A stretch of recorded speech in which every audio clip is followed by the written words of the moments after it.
That's so funny. I So, know. so good morning. It's good. Hello. It's good to see you again.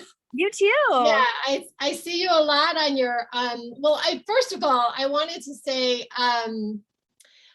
so Madeline has been a friend for I don't know, it's been like 20 years.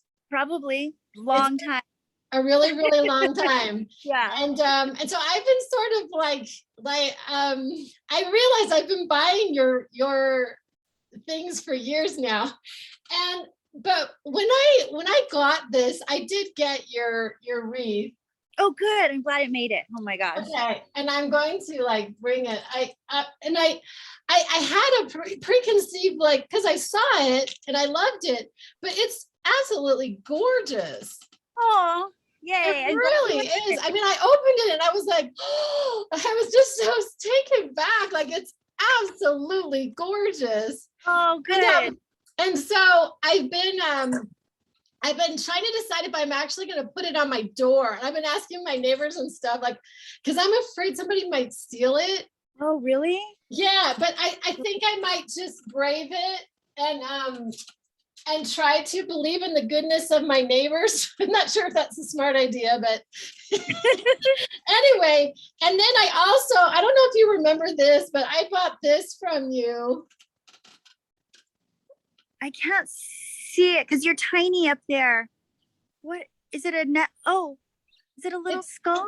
yeah. Oh my gosh. Oh, it's a necklace. Yeah, yeah. And I wear it every Halloween. Oh, I love that. Oh my gosh, that's old. I haven't done those skulls in like at least 15 years, I huh? know. Can you believe that? Yeah. Can Wow, I'm you so glad believe you that? have it. That's exciting. Yeah. And then I also bought a Madonna plaque from you, but I ended up giving it away. I gave it to she calls me her mom. I love that. I love knowing that, something that I've made has gone somewhere and then like traveled and been sent as a gift. And that, I mean, that makes me happy to know. Yeah. Yeah, I've kept it.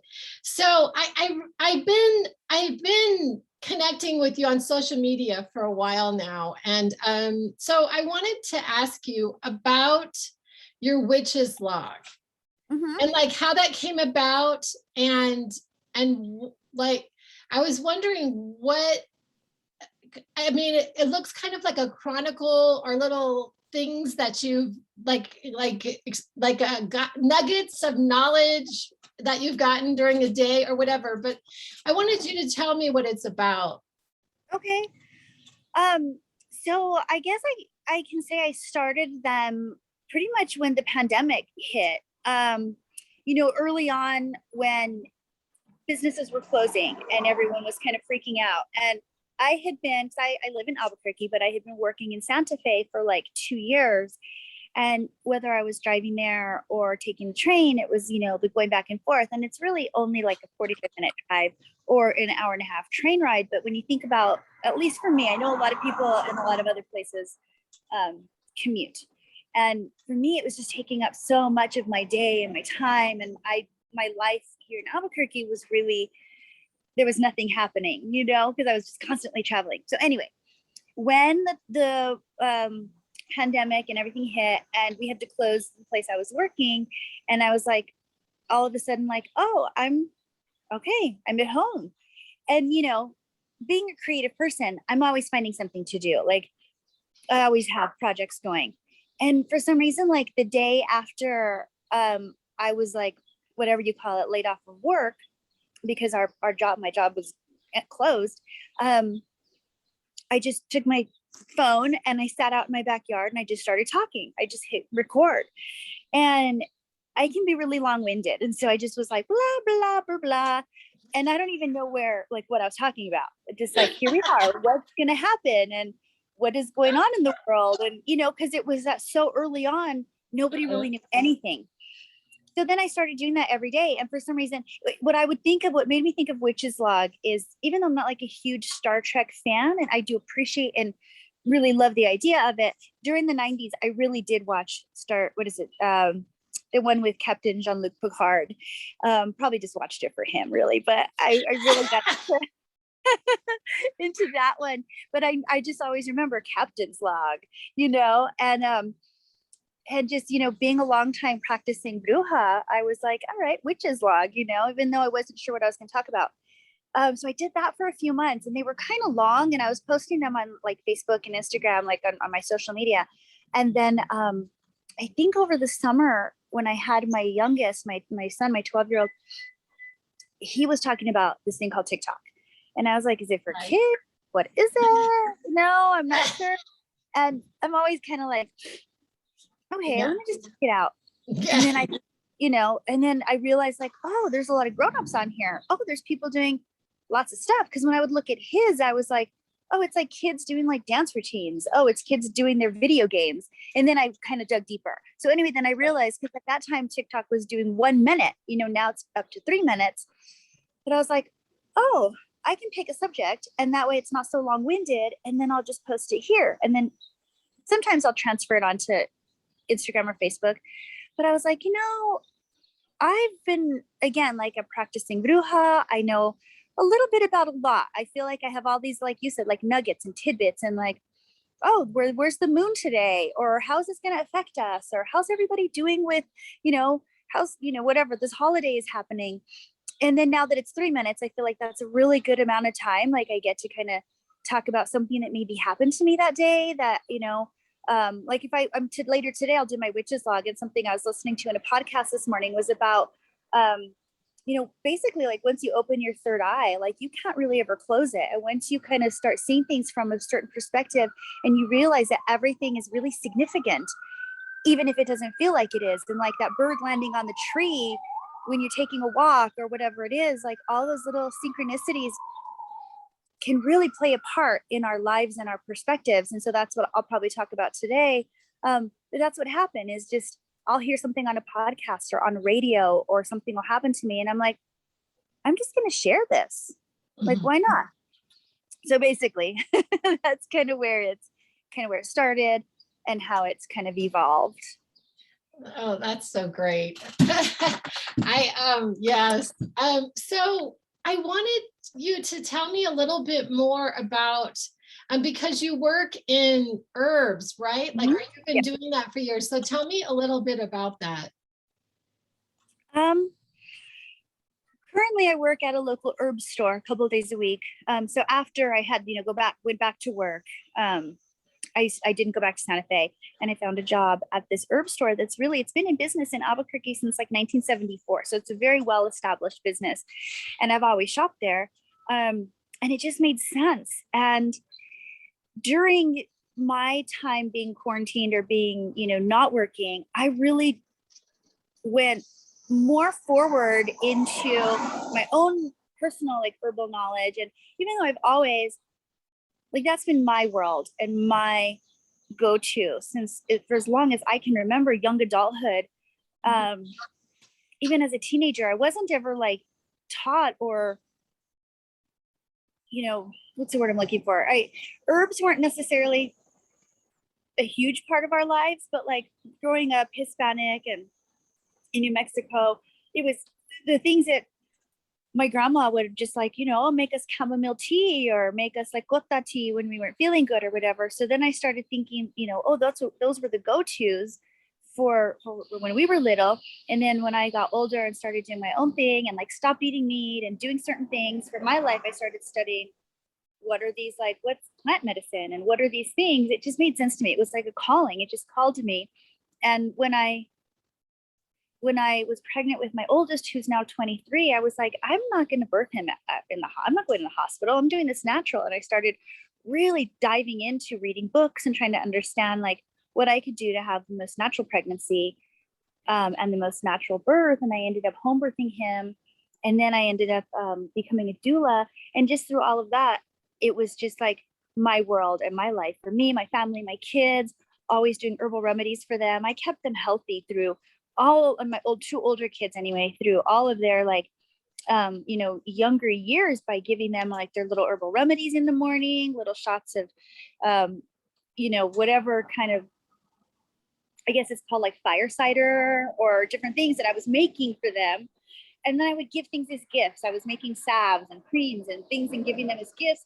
So then just in the last few years, I'm like, because I've always been an artist and I've always done like pop-ups and sold my art. And I'm like, people actually like my stuff. Whenever I've given something as a gift, people are like, are you still making that? Can you make me some more? Right. So I just really went on this journey. And so then working at a place that we sell herbs and whatnot, it's been really positive for me to be able to really go even deeper and more forward into my own business as a healer, as an herbal person, an herbalist. And so I use them in both the medicinal form and the magical form, because then I also do like spell kits and delve into more of the witchy, pagan goddess worshiping side of it. And people will come to me and be like, I need some protection, or this is happening, and they trust me. They trust me to come up with something that's gonna help them in whatever situation, whether talking into like medicinally or magic. And then here's the other joy is like trying to connect with customers. I understand perfectly. Where would people who want to buy, where would they be able to get, like, do you have an Etsy store, or like, where do you sell your potions? I do have an Etsy shop. However, and I know a couple people in my life will cringe because they're always like, put more on your Etsy. It's just very time consuming. And I don't always make time to do it. So yes, I have an Etsy. It's Glitter Alchemy ABQ. There's only a few handful of little things on there right now. The best place to find me is Instagram, and my business page is Glitter Alchemy ABQ. And I usually will always post stuff I'm making, whether it's art or botanicals, or if you're local or even coming to Albuquerque or Santa Fe area, I'll post like where I'm going to be like popped up at, what shows I'm doing. So that's the best way to connect with me. And then that's where a lot of people too will message me and be like, I'm curious about this, or I'm interested in that. And so that's a good place really currently, is to connect with me on Instagram. Okay. And, but I also have, of course, I have a Glitter Alchemy page on Facebook, and then I have my Glitter Alchemy on TikTok. So there's all. So how is it going financially? I mean, like, I'm not details, but like, are you making a living as an artist?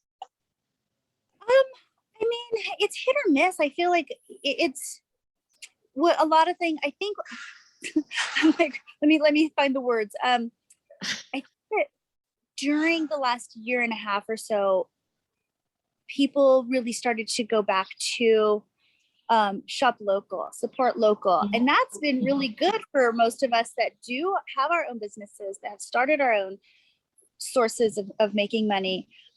But again, it can be hit or miss. I have weekends where I do 2 and 3 pop-ups in a row, and I'm like, hell yeah, this was great. These were all really good shows. And then there's weekends where I have a couple pop-ups and I'm like, well, I made my vendor fee back and I was able to buy some lunch, so it's not the easiest road. And right. Again, I do have like a regular, which I have to be at actually in a few minutes. I have to get to work. Okay. But I do have a regular job a few days a week at the herb store. So that's, that helps. A regular paycheck helps. And I'm just keep going forward, it's doing the hustle. Like most entrepreneurs, like most people that have their own businesses, it's like doing the hustle. We're going to keep going. We're going to keep making stuff. We're going to keep doing pop-ups. We're going to keep adding stuff to our Etsy when we have time. And just connecting with people. And so I'm trying. I'm getting there. It's actually becoming a lot more successful. It's been a really good summer and fall. So hopefully that'll continue to ride. Okay. So if you have to go, I can end this, but I was wondering if you might allow me to interview you again about your home birth and your time as a doula. Yeah. I had my 3rd child at home. Oh, you did? Okay. Yeah, I had a home birth. But anyway, I think that would be very interesting. I would love to hear about that. Did you have all three of your children at home? I did. Oh, okay. Okay, that's Yeah, no, I love talking about it because they were all okay. so positive. Okay. All right. So I will get back with you about Okay, that. Okay. All right. Have a good day. thanks, Jamie. It was good All to right. see you. Yeah, Okay, you too. awesome. Okay. Bye. All right. Bye.